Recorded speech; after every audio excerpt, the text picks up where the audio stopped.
बिस्मिल्लाहिर्रहमानिर्रहीम। अस्सलाम वालेकुम नाज़रीन, आप देख रहे हैं program bottom line with Chaudhry Akmal. नाज़रीन, आज जो है वो हम अपने प्रोग्राम में अहाता करेंगे। पिछले दिनों प्राइम मिनिस्टर साहब ने जो है वो अपनी हुकूमत की 3 साल कारकर्दगी के हवाले से कई सारे दावे किए और कई सारी चीज़ें जो हैं वो गिनवाई। आपने भी सुनी होंगी। चंद एक जो है वो मैं भी यहाँ आपको बयान कर दूँ ताकि थोड़ा सा आपको भी रिकॉल हो जाए, क्योंकि हमारी आवाम की जो याददाश्त है वो तो आपको पता है वैसे भी कमज़ोर है। मसलन उन्होंने डैम्स के हवाले से जिक्र किया कि डैम्स के ऊपर जो है वो मौजूदा हुकूमत ने बहुत फोकस किया है। इसी तरीके से हाइड्रो पावर प्रोजेक्ट्स के हवाले से बात की। हाइड्रो एहसास प्रोग्राम, सहूलत सेहत सहूलत कार्ड के हवाले से उन्होंने कहा कि वो इशू किए गए हैं। अस्पतालों की तामीर, सिंगल नेशनल करिकुलम जो एजुकेशन के हवाले से अगर हम बात करें तो वो उन्होंने कहा कि ये बहुत बड़ा कारनामा है हुकूमत का। अच्छा, clean and green index award जो है वो मिला। टिड्डी दल का मुकाबला किया और सबसे बढ़ के कोविड का जो है वो बड़ा पॉजिटिवली मुकाबला किया। पाकिस्तान हाउसिंग स्कीम और कराची के हवाले से कराची ट्रांसफॉर्मेशन प्लान। इसी तरह उन्होंने जो इकॉनमी के हवाले से चीज़ें गिनवाई, वो उनमें उन्होंने करंट अकाउंट बैलेंस का बताया कि वो 1.6 बिलियन था जून 2021 में। रेमिटेंसेस जो थी वो रिकॉर्ड 11.8 बिलियन US डॉलर थी। एक्सपोर्ट्स जो हैं वो तकरीबन 12.1 बिलियन थी। लार्ज स्केल मैन्युफैक्चरिंग में भी इजाफा रिकॉर्ड किया गया। तो ये सारी वो चीज़ें थी जो सीधा सीधा जो मैंने आपको गिनवाई, जो प्राइम मिनिस्टर साहब ने जिसके हवाले से बताया कि उन्होंने 3 साल में ये सारे इकदाम किए हैं और इसके अलावा भी बहुत से।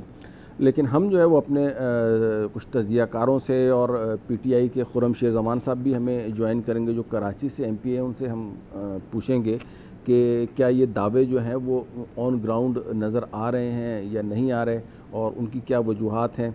तो पहले हम बात करेंगे खुर्रम शेर ज़मान साहब से, फिर हमें ज्वाइन करेंगे डॉक्टर अशफाक हसन साहब, इकोनॉमिस्ट हैं, उनसे हम इकोनॉमी के हवाले से बात करेंगे। और फिर इंडस्ट्रियलिस्ट हैं, Karachi chamber of commerce and industries के जो चेयरमैन रह चुके हैं, ज़ुबैर मोतीवाला साहब। तो हमारे साथ लाइन पे मौजूद हैं खुर्रम शेर ज़मान साहब। जी खुर्रम साहब, ये हुकूमत की जो है वो 3 साल कारकर्दगी के हवाले से हम बात करना चाह रहे थे। जैसा कि खान साहब ने जो है वो पिछले दिनों जो है वो कारकर्दगी के ऊपर रोशनी डाली, तो आप ज़रा कराची के हवाले से हमें बताएं, क्योंकि आपका ताल्लुक़ भी कराची से है और ज़्यादातर आप कराची के हवाले से ही बात करते हैं। तो ये पिछले जो आपके 3 साल गुजरे हैं आपकी हुकूमत में, उसमें आपकी हुकूमत की क्या कारकर्दगी रही है, उसमें क्या कारहाय नुमाया अंजाम दिए हैं, तो ज़रा उसके ऊपर थोड़ी सी रोशनी डालें। जी जनाब, देखिए कराची के अंदर तो वज़ीर आज़म साहब ने जितना काम किया है कराची शहर के लिए पिछले 3 साल के अंदर, ये तो एक बहुत बड़ा एक रिकॉर्ड का हिस्सा है। आज से पहले कभी वफाकी हुकूमत ने इतने काम कराची शहर के अंदर करे नहीं थे। हालांकि आप इस बात को बहुत अच्छी तरह जानते हैं कि 18वीं तरमीम के बाद जितनी जिम्मेदारियां आ जाती हैं वो सब सूबाई हुकूमत की आती हैं और उनको अरबों रुपए सालाना दिया भी जाता है उन तमाम सहूलियत आवाम को फराहम करने के लिए। लेकिन चूंकि हमने देखा कि पाकिस्तान पीपल्स पार्टी की सिंध हुकूमत आवाम के साथ दिलचस्पी नहीं रखती कराची शहर के लोगों के लिए खास तौर पे, तो हमने वज़ीर आज़म साहब को कन्विंस किया कि वज़ीर आज़म साहब कराची के लिए कुछ काम करने पड़ेंगे। और जाहिर है कि उसमें वज़ीर आज़म साहब की ये बात भी सामने आई कि वो ऑलरेडी पैसा दे रहे हैं। लिहाजा मैं कुछ चीजें आपको जरूर बताना चाहूंगा, जैसे कि कराची शहर के अंदर नॉर्थ नाजराबाद के अंदर 6 फ्लाईओवर बने, वो वज़ीर आज़म इमरान खान ने बनाए। नेपली रोड पे 6.3 किलोमीटर का रोड बना, 6.4 किलोमीटर का आपका हिस्सा रोड बना। आपका इस वक्त मंगोपी रोड जो है वो उस पर काम चल रहा है, वो काम हो रहा है। और उसके अलावा आपका फ्रेट कॉरिडोर बन रहा है, उसकी वजह से कराची की जो हैवी ट्रैफिक है वो तकरीबन खत्म हो जाएगी। और दूसरी चीज जो सबसे बड़ा मसला कराची शहर का था, आपका K4 का प्रोजेक्ट, जिसके ऊपर 13 साल पीपल्स पार्टी ने 25 करोड़ रुपए खर्च करके कहा कि उसका डिजाइन बन गया है, गलत बन गया है। तो वो K4 भी इस वक्त जो है वज़ीर आज़म इमरान खान आपको बना के दे रहे हैं। कराची शहर के लिए 52 फायर ब्रिगेड आई आपके सामने है, वो भी वज़ीर आज़म इमरान खान साहब ने कराची शहर को ये गिफ्ट दिया। और उसके साथ साथ आप ये देखें कि जो पिछले 1 साल के अंदर 9 अरब 90 करोड़ रुपए PTI के MNAs, MPAs और यहाँ तक के MKM के MNAs और MPAs को भी जो है ये फंड दिए गए, ताकि कराची की गलियों का जो काम है, जो पार्क्स है, स्पोर्ट्स ग्राउंड है, स्ट्रीट लाइट्स हैं और उसके अलावा स्पोर्ट्स फैसिलिटीज हैं और रोड कारपेटिंग है, स्ट्रीट कारपेटिंग है, ये सारे काम पाकिस्तान तहरीक इंसाफ के MNAs और MPAs ने काम कराए। इसमें सिंध हुकूमत का कोई रोल नहीं है। और यहाँ तक कि मैं आपको ये भी बताऊं कि वजीर आला साहब ने तनकीद करते हुए तारीफ भी करी कि दुनिया में कोई ऐसा वजीर आजम नहीं होगा जो गली नालियां बनाता है। आखिर के अंदर आपको याद हो कि जब बारिशें कराची शहर में होती थी तो शहर डूब जाता था। तो शहर के जो 4 बड़े स्टॉर्म ड्रेन्स हैं, जो बड़े बरसाती नाले हैं, उनकी सफाई, उनके अतराफ में सड़कें बनाना, वहां पे जो इंक्रोचर थे उनकी रीसेटलमेंट करना, ये भी वजीर आजम इमरान खान कर रहे हैं। आपका केसीआर जो है वो मुकम्मल होने जा रहा है, उस पर काम चल रहा है, वो भी आपके वजीर आजम इमरान खान कर रहे हैं। तो इसके अलावा और हम और क्या एक्सपेक्ट करता है और इंसान क्या करे। आखिर के अंदर एक चीज और मुझे याद आई कि आपकी ग्रीन लाइन जो है वो भी कंप्लीट हो रही है, बसेस रवाना हो गई हैं कायनात से, वो भी आपके वजीर आजम बना रहे हैं। तो ये तमाम वो काम है जो वजीर आजम इमरान खान ने कराची शहर के लिए किए। नहीं खुर्रम साहब, ये सब जो आप बात कर रहे हैं ये तो फ्यूचर टेंस की बात है ना। ग्रीन बस भी अभी कंप्लीट तो नहीं हुई, इसी तरीके से जो आप K4 की बात कर रहे हैं वो भी अभी कंप्लीट नहीं हुआ। मैं तो बात ये कर रहा हूँ कि कराची ट्रांसफॉर्मेशन प्लान या वो 1100 अरब रुपए का पैकेज जो है वो कहाँ गया, वो कहाँ खर्च हुआ। ये अभी इसके फ़ायदे तो हमें, असरात जो आप कहते हैं वो तो अभी बेनिफिट आवाम तक नहीं पहुँचना शुरू हुए ना। जनाब आला, जितना कुछ मैंने आपको बताया, मैंने आपको उसी का हिसाब दिया है। अगर K4 बन रहा है तो जाहिर है उसमें पैसा लगेगा तो बनेगा ना। अगर ग्रीन लाइन की बसेस वहां से रवाना हुई हैं तो उसकी पेमेंट होगी तो वो वहां से रवाना होगी ना। तो ऐसा तो नहीं होता कि चुटकी बजेगी और काम हो जाएगा। ये नेपियर रोड, निश्का रोड बन चुका है, नॉर्थ नाजाबाद के रोड जो है वो मुकम्मल हो चुके हैं। उसके साथ साथ मंगोपी रोड जो है वो इस वक्त काम बड़ी तेजी से उसके ऊपर चल रहा है। 52 फायर ब्रिगेड जो है वो कराची में पहुंच चुके हैं। K4 के ऊपर वापदा ने काम अपना शुरू कर दिया है। जो 4 स्टॉर्म ड्रेन्स बताएं जिसमें से 1 मुकम्मल हो चुका है, 2 मुकम्मल हो गए, 2 पे काम चल रहा है। ये तो सारे काम है जो मैंने आपको बता दिए, तकरीबन 80% कंप्लीट हो गए। K4 और ग्रीन लाइन आपका जो है ऑनगोइंग काम है, वो तो इसी तरीके से होता है। बाकी उसके अलावा जो 9 अरब 90 करोड़ मैंने आपको बताया वो 1 साल के अंदर खर्च हो चुके हैं। अब ये जो आपका जो रनिंग ईयर है 2021-22, इसके ये जो जितना काम इस साल में होगा वो सारा अलग है। अच्छा, मुर्तज़ा वहाब की जो है वो बतौर एडमिनिस्ट्रेटर तकरूरी के हवाले से भी PTI और ख़ास तौर पे PTI कराची को जो है ना वो बहुत ज़्यादा एतराज़ात हैं, तहफ़्फ़ुज़ात हैं। तो उनकी क्या बेसिस है, मतलब आप लोगों को इसके ऊपर क्या एतराज़ है और उसकी वजह क्या है, उसके पीछे क्या सब्सटेंस है? जो पिछले हम 40 साल से देख रहे हैं, 5 इनके दौर सिंध के अंदर हो चुके हैं, 13 साल इनके कंटिन्यूस मुकम्मल हो गए। कराची शहर को क्या दिया इन्होंने? इनके साथ तो हमने बैठ के कड़वा घूंट पिया था जब वजीर आजम साहब ने वजीर आला को और गवर्नर को अपने साथ बैठा था। लेकिन उसका हमने रिजल्ट क्या देखा कि वादा हुआ था कि जो एडमिनिस्ट्रेटर होगा वो इन्होंने एक सियासी शख्स को लाकर यहाँ पे बैठा दिया। वही इनके जिस तरह बाकी मैनेजर्स मिनिस्टर्स हैं, इन्होंने कराची में बैठा दिया कि जो वफाक से फंड्स आ रहे हैं उसको भी समेटेंगे। तो इनके साथ बेहतर यही होगा कि ये अपने जो है अपने मुंह काम करे और हमने जो लोगों की खिदमत करनी है हम करें। ये इंटरिम पीरियड चल रहा है, इंटरिम पीरियड के दौरान जो है किसी सियासी शख्स की तैनाती होना नामुनासिब है। उसके साथ साथ जो सबसे बड़ी बात है, आइन ये कहता है आर्टिकल 140A कि जब 120 दिन हो जाते हैं बलदियाती टेन्योर खत्म होने के बाद आपको इलेक्शंस कराने होते हैं। सो हमने तो एक पिटीशन फाइल भी कर दिया हाई कोर्ट के अंदर, जिसके अंदर हमने मुर्तजा वहाब की अपॉइंटमेंट का भी हमने प्रेयर डाला है और उसके साथ साथ ये भी डिमांड किया है कि 1 साल हो गया है, 120 दिन में कराने थे, फौरी तौर पर बलदियाती इलेक्शन भी कराए जाए। बहुत बहुत शुक्रिया खुर्रम शेर ज़मान साहब आपके वक्त। हम बात करेंगे डॉक्टर अशफाक हसन साहब से। मौजूदा हुकूमत की जो 3 साल गुजरे हैं उसके हवाले से आप थोड़ी सी रोशनी डालें कि किस तरह के गुजरे हैं। अब खान साहब की भी हमने स्पीच सुनी और जो PTI भी जो क्लेम करती है वो ये क्लेम करती है कि फॉरेन रिजर्व्स और करंट अकाउंट और फॉरेन रेमिटेंसेस, तो ये सारे फिगर्स बड़े सरप्लस में थे। एज ऑफ 30 जून थे, ज़ाहिर अब तो फ़र्क आ गया उनमें। तो थोड़ा सा पहले मौजूदा हुकूमत की जो माशी कारकर्दगी है पिछले 3 साल की, उस पर रोशनी डालें। देखिए, इस हुकूमत के वाकई 3 साल तो गुजर चुके हैं, अब 4थे साल में ये दाखिल हो गए हैं और इस 3 साल को बड़े डिफरेंट अंदाज में, तीनों साल को डिफरेंट अंदाज में देखा जा सकता है। इसमें कोई 2 ओपिनियन नहीं है कि जब ये हुकूमत आई थी तो इसे जो पीछे से इनको मईशत मिली, जाने वालों ने छोड़ा था, वो बहुत ज़्यादा तबाहशुदा मईशत मिली। इसमें कोई 2 ओपिनियन नहीं है। गवर्नमेंट ने भी काफ़ी एक्सपेक्टेशन लोगों के बिल्ड कर दिया था कि हम आएंगे और आते साथ ही हम सब ठीक कर देंगे, क्योंकि हमारे पास 200 के करीब लोगों के लिस्ट हैं। वो जब आएंगे और सब आके बैठ जाएंगे और अपना अपना काम करेंगे और हम इस मईशत को सब ठीक कर देंगे।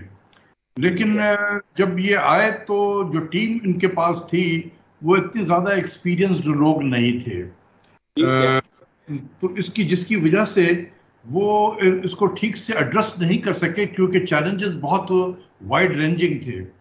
तो वो चैलेंज जो है वो कंपाउंड होता चला गया। और ये पहला माली साल जो गुजरा है, ये मार धाड़, गैस की कीमत बढ़ाओ, बिजली की कीमत बढ़ाओ, एक्सचेंज रेट को डिप्रिशिएट करके कहाँ से कहाँ पहुंचा दिया, इंटरेस्ट रेट को 6% से उठा के 13.25% पे 13.25% पे लेके चले गए। यही तबाही और तमाशा मचा हुआ था।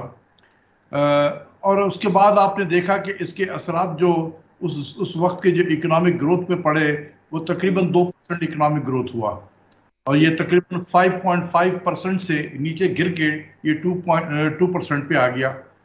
उसके बाद फिर जब सेकंड ईयर में जाते हैं तो फुल फ्लेज ऑफिशियली IMF का प्रोग्राम जो है वो इम्प्लीमेंट होना शुरू हो गया, क्योंकि पहले जो कर रहे थे वो प्रायर एक्शंस इम्प्लीमेंट कर रहे थे। ठीक है।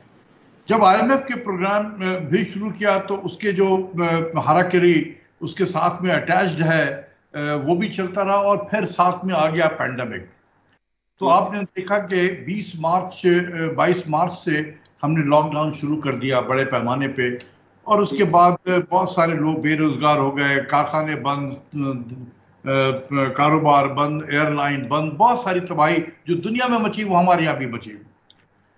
तो लेकिन जब ये हम निकले इस मईशत, जब सेकंड ईयर में हम थे, तो ये है कि आपने देखा कि इकोनॉमिक ग्रोथ हमारा नेगेटिव हो गया, 0.5% नेगेटिव। तो 2% पॉजिटिव था, सेकंड ईयर में 0.5% नेगेटिव हो गया। इसमें मेन जो रोल प्ले किया वो पैंडेमिक ने किया और IMF के प्रोग्राम ने। जब हम थर्ड ईयर में दाखिल होते हैं तो हम देखते हैं कि हुकूमत ने काफ़ी अच्छे इकदाम किए, और पैंडेमिक के जो असरात थे जो दुनिया के मुकाबले में हमारे यहाँ मईशत पे बहुत कम पड़े उस लिहाज से, क्योंकि हमने शायद सीख लिया था पैंडेमिक में माशियात को चलाना। वो स्मार्ट लॉकडाउन करते रहे, और अल्लाह ताला ने भी कुछ करम किया, और हुकूमत की पॉलिसीज़ भी ठीक थी, और फिर इंडस्ट्रीज़ को प्रमोट करने के लिए बहुत सारे इकदाम किए गए। आपने देखा कि कंस्ट्रक्शन सेक्टर को मुराद दी गई ताकि ये कंस्ट्रक्शन के वर्कर जो हैं वो उनको रोजगार मिले। तो एफर्ट बहुत बड़े पैमाने पे की गई, जिसकी वजह से ये हुआ कि इकोनॉमी थर्ड ईयर में एक रीबाउंड हुई, ग्रोथ 3.9% के करीब हो गया। लेकिन इसमें सबसे जो अहम रोल प्ले किया था वो IMF के प्रोग्राम की सस्पेंशन ने। फरवरी 2020 से IMF का प्रोग्राम हो गया सस्पेंड, जिसने हमारे प्राइवेट सेक्टर को बहुत कॉन्फिडेंस दिया, क्योंकि वो स्टेट ऑफ अनसर्टेनिटी ख़त्म हो गई कि क्या बिजली की कीमत बढ़ने वाली है, या क्या गैस की कीमत बढ़ने वाली है, या इंटरेस्ट रेट बढ़ जाएगा, या एक्सचेंज रेट डिप्रिशिएट होगा, क्योंकि प्रोग्राम सस्पेंडेड था। तो इसने हमारे प्राइवेट सेक्टर को काफ़ी कॉन्फिडेंस दिया, और साथ साथ गवर्नमेंट ने हाथ भी थामा प्राइवेट सेक्टर का। इसलिए आपने देखा कि इकोनॉमिक ग्रोथ जो है वो 3.9% पे हो गया। और जब हम फोर्थ ईयर में दाखिल होते हैं तो एक कॉन्फिडेंस था लोगों के अंदर में। मैं भी समझ रहा था कि हम ठीक डायरेक्शन पे चल पड़े हैं, और वाकई मैशत ठीक डायरेक्शन पे चल पड़ी थी। फोर्थ ईयर मेरे नज़दीक ग्रोथ और स्टेबिलिटी का पीरियड होता, लेकिन शायद इनके अंदर में जो बैठे हुए लोग हैं उनको ये बात पसंद नहीं आई, और उसमें इस गवर्नमेंट को एक तरीके से इसके जो एफर्ट थे उसको नेगेट करने की खातिर हमने एक्सचेंज रेट को फिर हिला दिया। ये हमारा एक्सचेंज रेट 152 रुपीस पर डॉलर था 2 मई को, आज हम 166 से ऊपर चले गए। चलिए एक्सचेंज रेट के ऊपर मैं आता हूँ। मुझे सिर्फ इस वक्त अपने 3 साल कारकर्दगी का जो लुब्बे लबाब है ना, बिल्कुल शॉर्टेस्ट वो बताएं। आप मुतमईन हैं, मुतमईन थे या मुतमईन नहीं है? जो आपने ये सारी कहानी बताई, इस वक्त हमारी जो इकोनॉमी है या जो दावे हैं PTI के, वो आप उनसे एग्री करते हैं या नहीं करते? देखिए, तीसरे साल का तो मैं कह रहा हूँ कि तीसरे साल में हमें मईशत की स्टेबिलिटी नजर आई। मईशत के डायरेक्शन जो है वो एक ठीक डायरेक्शन पे चल पड़ा था। अब इसने स्टेबिलिटी को पकड़ना था और ग्रोथ को एक्सेलरेट करना था ये चौथे साल में। उसके बाद जो है तो ये जो इनका दावा था कि हुकूमत का कि हमने मईशत को रास्ते पे डाल दिया, मैं इससे अग्री करता हूँ कि मईशत को रास्ते पे डाल दिया गया था थर्ड ईयर में जाकर। पहला दूसरा साल तो मार धाड़ में गुजर गया। अब चौथे और पांचवें में एक्सपेक्टेशन थी कि मैशत ठीक राह पे चल पड़ेगी क्योंकि पटरी पे चढ़ गई थी, लेकिन इसको फिर डिरेल करने की कोशिश की जा रही है। इसमें गवर्नर स्टेट बैंक वाकई सबसे अहम रोल प्ले किया उन्होंने, और ठीक ठाक मैशत चल रही थी और वो उन्होंने समुद्र में तूफान बर्पा कर दिया एक्सचेंज रेट को हिलाकर। हमारा जो एक्सटर्नल पब्लिक डेट है ना, वो है तकरीबन $90 बिलियन का है। 90 एक्सटर्नल पब्लिक डेट की बात कर रहा हूँ। ओवरऑल तो $122 बिलियन है, लेकिन एक्सटर्नल पब्लिक डेट जो है वो 90 बिलियन का है। तो ₹1 अगर आप करेंसी को डिवैल्यू करेंगे तो 90 बिलियन रुपीस का पब्लिक डेट ऐड हो जाता है। तो हमारा ₹14 जो है डिवैल्यू हुआ है, तो 90 टाइम्स 14 आप कर ले 1260 बनते हैं। मैंने एवरेज इस पे इंटरेस्ट रेट जो हमारा है एक्सटर्नल पब्लिक डेट का, जो average weighted average interest rate है वो तकरीबन 4% के करीब हो गया है आजकल। तो आप देखें कि 50 बिलियन का इंटरेस्ट पेमेंट बढ़ गया, 1260 बिलियन का डेट बढ़ा, और 50 बिलियन का आपने यानी कि 1300 से ऊपर बिलियन एक पॉलिसीज की वजह से हमने इस मुल्क में डाल दिया। इसके अलावा जितने भी चीजें इंपोर्टेड हैं इस मुल्क में, उस सब की लैंडेड कॉस्ट बढ़ जाएगी।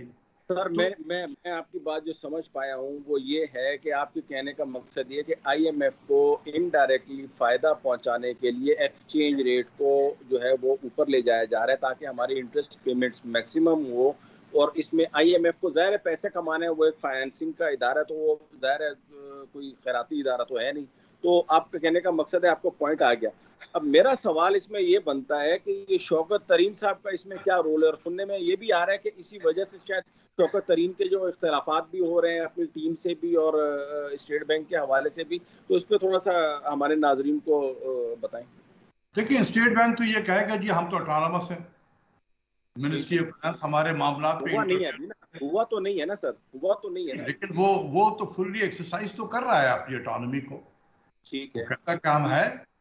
देखिए ना, यही आईएमएफ ने तो उसको मादर पिदर आजाद करने के लिए वो लेकर आ गए थे, लॉ जो लेकर आए थे, जो कैबिनेट ने जिसकी अप्रूवल भी दी थी, लेकिन खैर पार्लियामेंट में अभी तक नहीं आया है, लॉ नहीं बना है। लेकिन वो जो अमेंडमेंट थी स्टेट बैंक एक्ट में, वो क्या था कि स्टेट बैंक को बिल्कुल एक स्टेट विद इन स्टेट बना दिया जाए। तो जब एक स्टेट बन जाए और उसका जो हेड है वो एक पैरेलल गवर्नमेंट चला रहा हो और वो जब चाहे किसी भी मुल्क के मैशत को तबाह बर्बाद कर सकता है, वो ठीक हो गया, ठीक हो गया। गवर्नमेंट का काम तो यही काम है ना। महंगाई और बेरोजगारी के ऊपर जो है ना, वो जाते जाते थोड़ा सा आप रोशनी डाल दें कि ये महंगाई और ये रोजगार, महंगाई में कमी के लिए और रोजगार में इजाफे के लिए मौजूदा हुकूमत को कौन से चंद 2 या 3 पॉइंट्स में आप बताएं कि वो फोकस करना चाहिए। देखिए, सबसे हमें ये देखना होगा कि वो कौन सा सेक्टर है जो सबसे ज्यादा जॉब्स क्रिएट करता है। ठीक है, तो उसमें चंद ऐसे सेक्टर हैं जो बहुत ज्यादा जॉब्स क्रिएट करते हैं। एक है एग्रीकल्चर, जो अभी हम डिस्कस कर रहे थे कि नेग्लेक्ट का शिकार है। ज़राअत में बहुत ज्यादा अपॉर्चुनिटी है जॉब्स क्रिएट करने की। उसके बाद आता है, उसके बाद है live stock and dairy sector. ठीक है, ठीक है, ये भी कहीं पर मुझे नजर नहीं आता कि सरकार की कोई सरपरस्ती इसमें शामिल हो। तीसरा है हाउसिंग एंड कंस्ट्रक्शन, जहां पर गवर्नमेंट ने बहुत मुराद दी हैं और बहुत एक्टिविटी है, और इसी वजह से आप देखें कि बहुत सारे मजदूर जो पेंडेमिक की वजह से बेरोजगार हो गए, they have come back to their job. तो ये इसमें बहुत पोटेंशियल है। चौथा है स्मॉल एंड मीडियम एंटरप्राइज। ठीक है, एसएमई, छोटे छोटे सनत हैं, इनका हाथ थामे। और पांचवा है मेरे नजदीक, ये है टूरिज्म का सेक्टर। हम बातें बहुत टूरिज्म पे करते हैं, काम नहीं करते। आप यकीन करें कि आप अपनी फैमिली के साथ इस्लामाबाद से आप जा रहे हैं किसी फार फ्लंग एरियाज में, ऊपर की तरफ जा रहे हैं, रात आपके साथ फैमिली है, रास्ते में एक टॉयलेट भी आपको नहीं मिलेगा। ठीक है, किसकी जिम्मेदारी है भाई? ये तो सरकार की जिम्मेदारी है कि आप इंफ्रास्ट्रक्चर तो प्रोवाइड करें। तो मतलब यह है कि मर्द हजरात तो कहीं भी खड़े हो जाएंगे, औरतें क्या करेंगी? तो ये सोचने की बात है। जहां पर जहां हम जाते हैं वहां पर रहने के लिए इतनी अच्छी जगह है नहीं वहां पर, या तो बहुत बड़े 5 स्टार होटल हैं, या फिर वहाँ छोटे छोटे से आप टेंट पे आप रहते हैं। तो कहने का मतलब यह है कि प्राइवेट सेक्टर को लाएं, इसको एक आदमी हो जो प्राइवेट सेक्टर का हो, जो जानता हो इस बिजनेस को, उनको कहें कि जी आओ, मैं 1 साल के अंदर रिजल्ट देखना चाहता हूँ।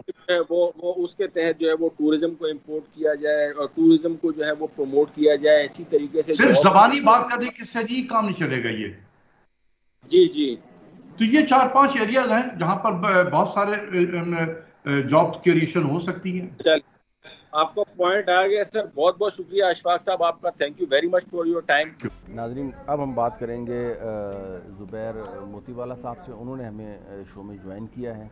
सर, ये मौजूदा हुकूमत के 3 साल हैं, सनती तरक्की के हवाले से कैसे रहे सर? इसके ऊपर ज़रा रोशनी डालें, हमारे नाजरीन को बताएं कि सनती तरक्की जो है वो ओवरऑल कैसी रही इन 3 सालों में। देखिए, जब आप 3 साल का अहाता करेंगे मौजूदा हुकूमत का, तो जो इसके पहले 1 साल या 1.5 साल या 2.25 साल जो हैं, उसमें कोई ऐसी खातिर ख्वाह कोई सनती तरक्की का कोई ऐसा हमें डायरेक्शन नजर नहीं आ रहा था।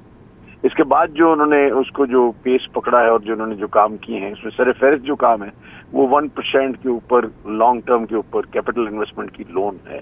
जो मशीनरी की इम्पोर्ट के लिए जो उन्होंने लोन दिया, उससे जो है ना बहुत बड़ा फर्क पड़ा। स्टेट बैंक की जो स्कीम आई, इससे और हमारे पास मेरा ख्याल है 350 अरब रुपए की मशीनें ऑलरेडी आ चुकी हैं और बाकी पाइपलाइन में है।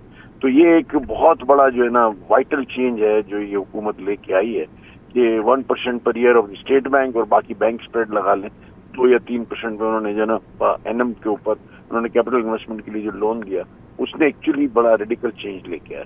और इससे इंशाल्लाह ताला, इससे आप देख रहे हैं एक्सपोर्ट भी बढ़ी, क्वालिटी मैन्युफैक्चरिंग भी बढ़ेगी, और जो है ना दूसरा एक्सपोर्ट भी आपकी जो है ना काफी बढ़ी है और बहुत ज्यादा बढ़ने का इम्कान है। लेकिन साथ ही साथ जो है इस सनती तरक्की में एक बात ये भूल गए कि जब ये इतनी मशीनें आएंगी, जिसका मतलब ये कि आपको एडेड एनर्जी भी चाहिए। उसमें एनर्जी इस जो स्कीम है इनकी, जो इंडस्ट्रियल पैकेज है, उसमें एनर्जी पे उन्होंने जरूर जो खातिर ख्वाह जो है ना एक्सपोर्ट ओरिएंटेड इंडस्ट्री के लिए नए टैरिफ बनाए हैं, जैसे 6.5 गैस का, RLNG का और 9 सेंट जो है ना वो इलेक्ट्रिसिटी का, ये टैरिफ बनाने के बाद, लेकिन उसकी अवेलेबिलिटी को मेक श्योर नहीं किया। उसकी अवेलेबिलिटी को मेक श्योर करना चाहिए। फिर इसके बाद इंडस्ट्रियल इन्होंने तरक्की के लिए ये काम किया कि जो है आपके जो रिफंड्स हमारे जो स्टकअप थे, उसमें वो लोग बहुत तेजी लेके आए। डायरेक्ट बैंक अकाउंट में जमा करवाने का जो इन्होंने सिलसिला था वो शुरू किया।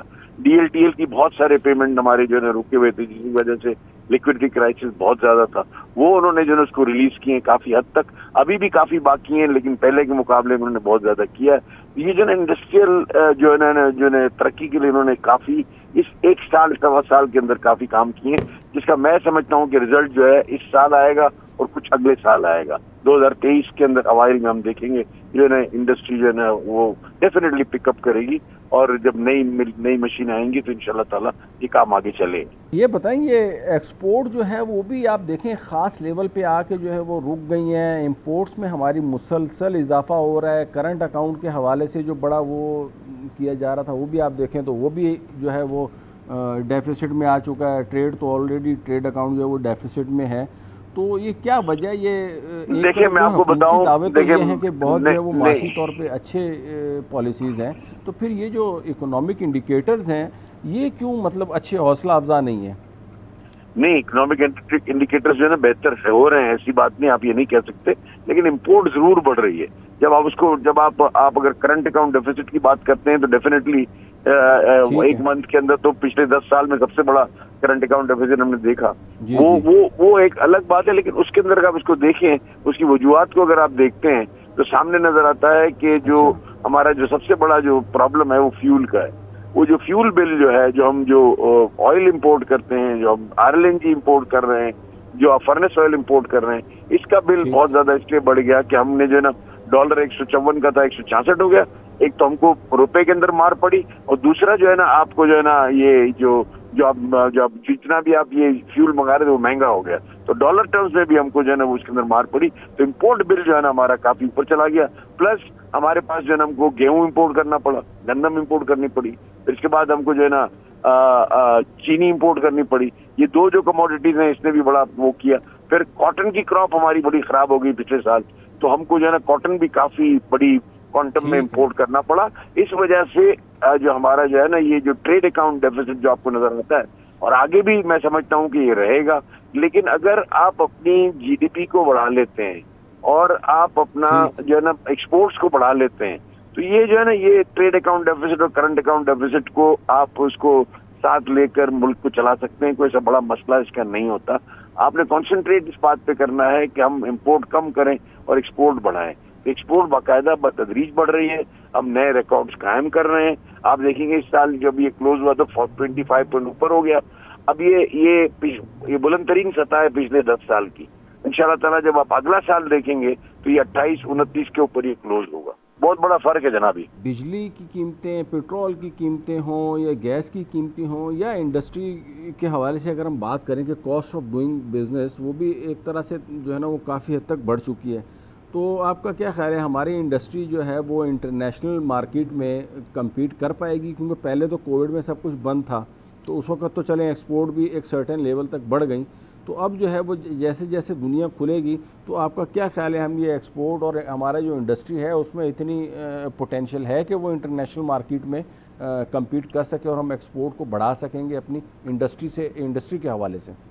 नहीं जी, डेफिनेटली बात आपकी बिल्कुल ठीक है। अभी जो है वो हमको कोविड का हमको एक बेनिफिट मिला कि इंडिया में कोविड बहुत ज्यादा था, बांग्लादेश में बहुत ज्यादा था, हमारे कॉम्पीटिंग कंट्रीज के अंदर प्रॉब्लम चल रहे थे, चाइना के अंदर बहुत प्रॉब्लम चल रहा था, तो हमको एक गैप मिला। उस गैप में हमने अपने एक्सपोर्ट्स को बढ़ाया। अगर आप कॉस्ट की बात करते हैं, मैन्युफैक्चरिंग कॉस्ट की, तो मेरे ख्याल है इस रीजन के अंदर सबसे महंगी बिजली जो है वो पाकिस्तान में है। तो ये डेफिनेटली एक्सपोर्ट को तो हैम्पर करेगी। एक्सपोर्ट के अंदर बड़ा उसका इफेक्ट आता है, हमारी कॉम्पिटिटिवनेस में फर्क आता है। We can't compete with regional competitors. कल ये जब साथ अंगड़ाई लेके उठेंगे इंडिया और बांग्लादेश, तो हमको ये देखना पड़ेगा हम क्या करें। गवर्नमेंट को इस बात को समझना चाहिए। गवर्नमेंट ने फिर जो है ना वो गैस के रेट बढ़ाए, और फिर RLNG का तो कोई हिसाब ही नहीं है, क्योंकि वो तो इंटरनेशनल मार्केट के साथ उसकी कनेक्शन है, तो वो तो कोई 1800-1900 रुपए हो गई है, विच इज अनबेरेबल, जिससे कोई आप एक्सपोर्ट का सोच भी नहीं सकते। तो उसके अंदर तो कोई प्रॉब्लम, बहुत बड़े प्रॉब्लम्स हैं। इन मसाइल को किसी तरह से भी इनको हल करना होगा और अफोर्डेबल दाम के ऊपर एक्सपोर्टर्स को बिजली और गैस मुहैया करनी होगी। इसमें कोई दो बातें नहीं है, ये करना इंतहाई जरूरी होगा। ये मुल्क के मफाद में है और मुल्क की जरूरत है, इसके बगैर आपका एक्सपोर्ट बढ़ नहीं सकता। आपका बहुत बहुत शुक्रिया ज़ुबैर मोतीवाला साहब। नाजरीन, ये था हमारा आज का प्रोग्राम और इसमें आपने राय सुनी हमारे जो पैनल के थे, ख़ास तौर पे खुर्रम शेर ज़मान साहब ने जो वो कराची के हवाले से चीज़ों का आपको अहाता करके बताया कि कौन कौन सी चीज़ें हैं जो PTI की गवर्नमेंट कर रही है। डॉक्टर अशफाक साहब ने जो है वो सबसे ज़्यादा जो ऑब्जेक्शन किया वो गवर्नर साहब के ऊपर किया, स्टेट बैंक के, कि वो जो है वो जानबूझ के डॉलर रेट को जो है वो बढ़ा रहे हैं और इंटरेस्ट रेट के हवाले से भी उनके तहफ़्फ़ुज़ात थे। और ज़ुबैर मोतीवाला से भी हमने बात की, वो भी आपने सुनी। नाज़रीन, उम्मीद है आपको हमारा ये प्रोग्राम पसंद आया होगा। इंशाल्लाह आइंदा हफ्ते फिर मुलाकात होगी। अल्लाह हाफ़िज़।